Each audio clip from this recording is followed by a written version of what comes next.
ರಾಜ್ಯದ ಕೆಲ ರಾಜಕಾರಣಿಗಳ ಫ್ಯೂಸು ಚೂರು ಲೂಸ್ ಆಗಿದೆ. ಇವರಿಗೆ ಸಿಗೋದು ಯಾರು ಗೊತ್ತಾ? ಇವರ ಜೀವಮಾನದಲ್ಲಿ ಒಂದು ಸಾಧನೆ ಆಗಿರೋದಿಲ್ಲ.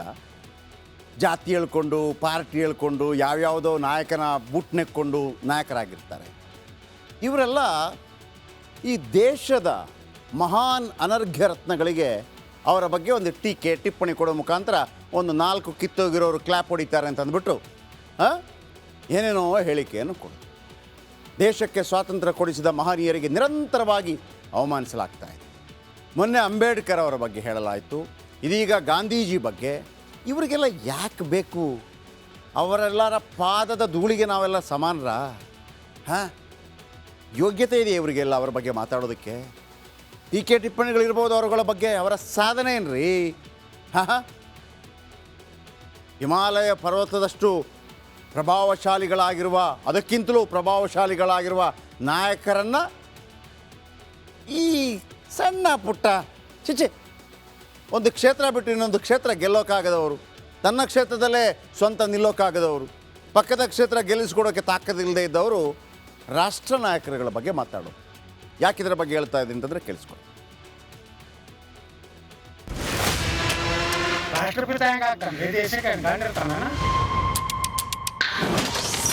ಕಾಂಗ್ರೆಸ್ಸಿಗರು ಅಂಬೇಡ್ಕರ್ರನ್ನ ಅವಮಾನಿಸ್ತಾರೆ.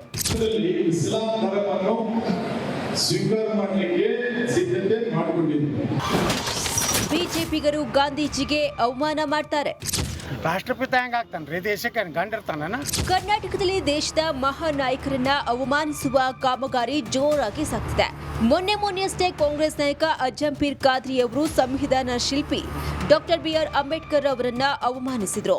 ಏನು ಡಾಕ್ಟರ್ ಬಾಬಾ ಸಾಹೇಬ್ ಅಂಬೇಡ್ಕರ್ ಆ ಸಂದರ್ಭದಲ್ಲಿ ಅವ್ರ ಕಾಲದಲ್ಲಿ ನಾಗರಾಜ್ ಯಾದವ್ ಸಾಹೇಬರಿಗೆ ಗೊತ್ತಿರ್ಬೋದು, ಆ ಸಂದರ್ಭದಲ್ಲಿ ಇಸ್ಲಾಂ ಧರ್ಮವನ್ನು ಸ್ವೀಕಾರ ಮಾಡಲಿಕ್ಕೆ ಸಿದ್ಧತೆ ಮಾಡಿಕೊಂಡಿದ್ರು. ಆ ಇಸ್ಲಾಂ ಧರ್ಮ ಸ್ವೀಕಾರ ಮಾಡಲಿಲ್ಲ, ಬೌದ್ಧ ಧರ್ಮಕ್ಕೆ ಹೋದರು. ಅಜ್ಜಂಪೀರ್ ಖಾದ್ರಿಗೆ ಬಯೋಭರದಲ್ಲಿ ಬಿಜೆಪಿ ಶಾಸಕ ಬಸನಗೌಡ ಪಾಟೀಲ್ ಯತ್ನಾಳ್ ಅವರು ಗಾಂಧೀಜಿಗೆ ಅವಮಾನಿಸಿದ್ರು. ಗಾಂಧೀಜಿ ಮಹಾತ್ಮ, ರಾಷ್ಟ್ರಪಿತ ಅನ್ನಬೇಡಿ ಅಂತ ಅಂಬೇಡ್ಕರ್ ಹೇಳಿದ್ರಂತೆ ಅಂತ ವಿವಾದವನ್ನ ಸೃಷ್ಟಿ ಮಾಡಿದ್ರು. ಅಂಬೇಡ್ಕರ್ ವಿಚಾರ ಓದಿಲ್ಲ ನಮ್ಮ ಜನ, ಅದೇ ದುರ್ದೈವಿ ದೇಶದ್ದು. ಬರೀ ಗಾಂಧಿ ಬೆನ್ ಹತ್ಯಾರ ನಾವು ಮಾಡು. ಗಾಂಧಿಗಿಂತ ಶ್ರೇಷ್ಠ ಮನುಷ್ಯ ಅಂಬೇಡ್ಕರ್. ಅಂಬೇಡ್ಕರ್ ಅವಾಗ ಹೇಳಿದ್ರು, ಈ ಮಹಾತ್ಮನ ಅನ್ಬೇಡ್ರಿ, ರಾಷ್ಟ್ರಪಿತ ಅನ್ಬೇಡ್ರಿ ಅಂತ ಹೇಳಿ. ರಾಷ್ಟ್ರಪಿತ ಹೆಂಗಾಗ್ತಾನ್ರಿ? ದೇಶಕ್ಕೆ ಗಂಡಿರ್ತಾನ? ಹಂಗೆ ಅದನ್ನು ಅಂಬೇಡ್ಕರ್ ಹೇಳ್ಯಾರ, ನಾ ಅಲ್ಲ. ನೀವು ಮತ್ತೆ ವಿವಾದಾತ್ಮಕ ಹೇಳಿಕೆ ಅನ್ಬೇಡ್ರಿ. ಈ ರಾಜಕಾರಣಿಗಳಿಗೆ ಅದೇನ್ ರೋಗ ಬಂದಿದ್ಯೋ ಏನೋ ಗೊತ್ತಿಲ್ಲ, ಬಾಯಿ ಇದೆ ಅಂತ ಬಡಬಡಿಸ್ತಾನೆ ಇರ್ತಾರೆ. Bureau report, republic Kannada. ಒಳ್ಳೆ ಪ್ರಚೀತಿ ಆಯಿತು ಬಸನಗೌಡ ಪಾಟೀಲ್ ಯತ್ನಾಳ್ ಅವ್ರದ್ದು. ಮತ್ತು ರಾಷ್ಟ್ರಪತಿ ಅಂದರೆ ಏನಂತೆ? ರಾಷ್ಟ್ರಪತಿ ಅಂದರೆ ಅದೊಂದು ಆ ಆಸನಕ್ಕಿರುವಂಥ ಹೆಸರು, ಘನತೆ, ಅದು ಪ್ರೆಸಿಡೆಂಟ್. ರಾಷ್ಟ್ರಪತಿ ಅಂತ ಹೇಳೋದಿಲ್ಲ, ರಾಷ್ಟ್ರಪತಿನೇ. ಅದಕ್ಕೊಂದು ಹೆಸರು ಕೊಟ್ಟಿರ್ತಾರೆ. ಇಂದ್ರ ಅಂತ ಹೇಳಿದಾಗ ಇಂದ್ರನ ಆಸನಕ್ಕಿರುವಂಥ ಹೆಸರು ಪ್ರಧಾನಮಂತ್ರಿ ಆ ಆಸನಕ್ಕಿರುವಂಥ ಹೆಸರು, ಮುಖ್ಯಮಂತ್ರಿ ಆ ಆಸನಕ್ಕಿರುವಂಥ ಹೆಸರು. ಹಾಗೆಯೇ ಇದನ್ನೆಲ್ಲ ಸೀಲ್ ಪ್ರಿಂಟ್ ಮಾಡಿ ಯಾರು ಕೊಟ್ಟಿರೋದಿಲ್ಲ. ರಾಷ್ಟ್ರಪಿತಾನೋ ಮತ್ತೊಂದೋ, ಕ್ರಾಂತಿ ಸೂರ್ಯ, ಅಂಬೇಡ್ಕರ್ ಅವರನ್ನು ಕ್ರಾಂತಿ ಸೂರ್ಯ ಅಂತ ಕರೀತಾರೆ. ನೇತಾಜಿ ಸುಭಾಷ್ ಚಂದ್ರ ಬೋಸ್,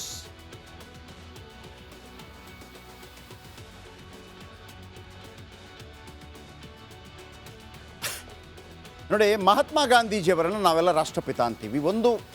ಒಂದು ವಿಚಾರದ ಪ್ರಕಾರ, ಕೆಲವು ಹೇಳಿಕೆಯ ಪ್ರಕಾರ ಸುಭಾಷ್ ಚಂದ್ರ ಬೋಸ್ ಅವರನ್ನು ಆ ಥರ ಕರೆದ್ರು ಅಂತ ಹೇಳ್ತಾರೆ. ಆಮೇಲೆ ಅದನ್ನು ಅವಾರ್ಡ್ ಅಲ್ಲ ಅದು. ಈಗ ರಾಷ್ಟ್ರಪಿತ ಅಂತ ಘೋಷಣೆ ಮಾಡಿದ ಪ್ರತಿಯನ್ನು ಒಂದು ವಿದ್ಯಾರ್ಥಿನಿ ಕೇಳ್ತಾಳೆ. ಪ್ರಧಾನಿಗೆ ಪ್ರಶ್ನೆ ಕೇಳಿದ ಲಕ್ನೋ ವಿದ್ಯಾರ್ಥಿನಿ ಐಶ್ವರ್ಯ ಅನ್ನುವಂಥ ಹೆಣ್ಣು ಮಕ್ಕಳು, ತಪ್ಪೇನಿಲ್ಲ. ಪ್ರಧಾನಿ ಕಚೇರಿಯಿಂದ ಗೃಹ ಇಲಾಖೆಗೆ ಇದರ ಬಗ್ಗೆ ಅರ್ಜಿ ಹೋಗುತ್ತೆ. ಯಾರು ಊಹಿಸದ ಉತ್ತರ ಕೊಡುತ್ತೆ ಗೃಹ ಇಲಾಖೆ, ಮಹಾತ್ಮ ಗಾಂಧಿ ಭಾರತದ ರಾಷ್ಟ್ರಪಿತ ಅಲ್ಲ ಅಂತ ಅದು ಹೇಳುತ್ತೆ. ಅಂದರೆ ಅಸಲಿಗೆ ಭಾರತಕ್ಕೆ ಯಾವ ರಾಷ್ಟ್ರಪಿತ ಕೂಡ ಇಲ್ಲ, ಸರ್ಕಾರ ಅಧಿಕೃತವಾಗಿ ರಾಷ್ಟ್ರಪಿತ ಬಿರುದು ನೀಡಿಲ್ಲ, ಅದು ಜನಮಾನಸದಲ್ಲಿ ಕರೆದಂಥದ್ದು. ಈಗ ಹಿರಿಯರನ್ನು ಕಂಡಾಗ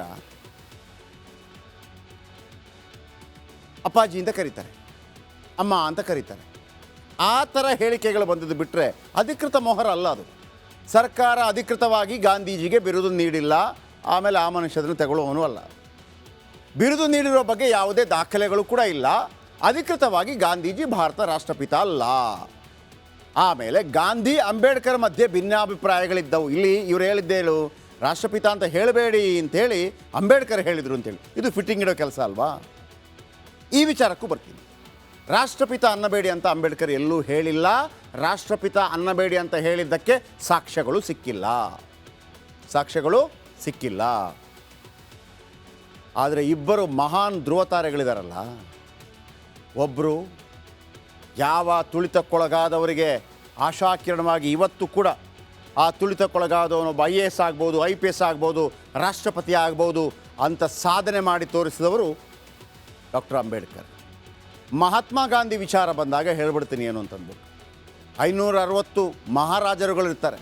ಮಹಾರಾಜರುಗಳಿಗೆ ಡೈರೆಕ್ಟಾಗಿ ಬ್ರಿಟಿಷರನ್ನು ಎದುರಾಕೊಳ್ಳೋಕ್ಕಾಗೋದಿಲ್ಲ. ಆದರೆ ಒಳಗೊಳಗಿಂದ ಸಪೋರ್ಟ್ ಕೊಡ್ತಾ ಇರ್ತಾರೆ. ಈ ನಡುವೆ ಅನೇಕ ಕ್ರಾಂತಿಕಾರಿಗಳಿರ್ತಾರೆ. ಇದರ ನಡುವೆ ಕ್ರಾಂತಿ ಮಾಡೋದಕ್ಕೆ ಭಯಪಟ್ಟ ಅನೇಕರಿರ್ತಾರೆ. ಮಹಾತ್ಮ ಗಾಂಧಿ ಚಂಪಾರಣ್ ಅನ್ನುವಂಥ ಜಾಗದಲ್ಲಿ 1918ರಲ್ಲಿ ಒಂದು ಸತ್ಯಾಗ್ರಹವನ್ನು ಮಾಡಿದಾಗ ಅದರ ಪ್ರಭಾವ ಎಷ್ಟಾಗತ್ತೆ ಅಂತಂದರೆ ಜನಸಾಮಾನ್ಯರು ಕೂಡ ಸ್ವಾತಂತ್ರ್ಯ ಸಂಗ್ರಾಮದಲ್ಲಿ ಪಾಲ್ಗೊಳ್ಳುವಂಗಾಗತ್ತೆ. ನಿಜ, ಸಾಕಷ್ಟು ವಾದ ವಿವಾದಗಳು, ತಪ್ಪು ಒಪ್ಪು, ಇದರ ಬಗ್ಗೆ ಎಲ್ಲ ಚರ್ಚೆಗಳಾಗ್ತಾ ಇರುತ್ತೆ. ಸರ್ದಾರ್ ಪಟೇಲ್ ಬಗ್ಗೆ ಮಾತು ಬರುತ್ತೆ. ಸರ್ದಾರ್ ಪಟೇಲ್ ಪ್ರಧಾನಿ ಆಗಬೇಕಾಗಿತ್ತು, 12 ಓಟ್ ಬಂದಿತ್ತು, ನೆಹರು ಅವರಿಗೆ ಓಟೇ ಬಂದಿರಲಿಲ್ಲ, ಇವರು ಅವರನ್ನು ಪ್ರಧಾನಿ ಮಾಡಿದರು, ಇಂಥ ಆರೋಪ ಪ್ರತ್ಯಾರೋಪಗಳು ಬರ್ತಾ ಇರುತ್ತೆ. ಆದರೆ ಸರ್ದಾರ್ ಪಟೇಲ್ ಮಹಾತ್ಮ ಗಾಂಧಿ ಬರೋದಕ್ಕಿಂತ ಮೊದಲು ಲಾಯರ್ ಆಗಿದ್ದವರು ಸೂಟು ಬೂಟ್ ಹಾಕ್ಕೊಂಡು ಬರ್ತಾಯಿದ್ರು. ನೀವು ಬೆನ್ ಕಿಂಗ್ಸ್ಲೆ ಅವರ, ರಿಚರ್ಡ್ ಅಟನ್ಬರೋ ಅವರ ಗಾಂಧಿ ನೋಡಿದರೆ ಕೆಲವು ಸ್ಟೋರಿಗಳು ಅರ್ಥ ಆಗುತ್ತೆ. ಮಹಾತ್ಮ ಗಾಂಧಿಯ ಅನುಯಾಯಿ ಆದ ನಂತರ ಅವರು ಧೋತಿ ಉಡೋದಕ್ಕೆ ಶುರು ಮಾಡ್ತಾರೆ. ಇನ್ನು ಅಕ್ಟೋಬರ್ 2ನೇ ತಾರೀಕು ಲಾಲ್ ಬಹದ್ದೂರ್ ಶಾಸ್ತ್ರಿ ಅವರ ಜನ್ಮದಿನ ಕೂಡ ಬರುತ್ತೆ. ಕೆಲವರು ಮಹಾತ್ಮ ಗಾಂಧಿ ಜನ್ಮದಿನ ನಾನು ಆಚರಣೆ ಮಾಡಲ್ಲ, ಲಾಲ್ ಬಹದ್ದೂರ್ ಶಾಸ್ತ್ರಿ ಅವರ ಜನ್ಮದಿನ ಮಾಡ್ತೀನಿ ಅಂತ ಹೇಳ್ತಾರೆ. ಆದರೆ ನಿಜ, ಲಾಲ್ ಬಹದ್ದೂರ್ ಶಾಸ್ತ್ರಿ ಮಹಾತ್ಮ ಗಾಂಧಿಯವರಿಂದ ಪ್ರಭಾವಿತರಾಗಿ ಸ್ವಾತಂತ್ರ್ಯ ಸಂಗ್ರಾಮದಲ್ಲಿ ಧುಮುಕಿದವರು. ಯಾವುದೇ ಒಂದು ಗ್ರಾಮ ಪಂಚಾಯತಿ ಮೆಂಬರ್ ಆಗಿರಲಿಲ್ಲ ರೀ ಮಹಾತ್ಮ ಗಾಂಧಿ. ಗ್ರಾಮ ಪಂಚಾಯತಿ ಮೆಂಬರ್ ಆಗಿರಲಿಲ್ಲ. 50-60 ರಾಷ್ಟ್ರಗಳ ಧ್ವಜವನ್ನು ವಿಶ್ವಸಂಸ್ಥೆಯಲ್ಲಿ ಅರ್ಧಕ್ಕೆ ಧ್ವಜವನ್ನು ಹಾರಿಸಲಾಯಿತು. ವಿಶ್ವಸಂಸ್ಥೆಯಲ್ಲಿ. ಆಮೇಲೆ ಜಗತ್ತಿನ ಅನೇಕ ಕಡೆಗಳಲ್ಲಿ ಮಹಾತ್ಮ ಗಾಂಧಿ ರಸ್ತೆ ಅಂತ ಇದೆ. ನೆಲ್ಸನ್ ಮಂಡೇಲ ಅಂದರೆ ಪ್ರಭಾವಶಾಲಿ ಆಗಿರುವಂಥದ್ದು. ಇಲ್ಲಿ ನೀವು ಹಿಂದೂ ಮುಸ್ಲಿಂ ಸೀಮಿತಗೊಳಿಸಿದಾಗ ಗಾಂಧಿ ಕಾಣೋದು ಬೇರೆ, ವಿಶ್ವಮಾನ್ಯನಾಗಿ ನೋಡಿದಾಗ ಗಾಂಧಿ ಕಾಣಿಸೋದು ಬೇರೆ. That's all.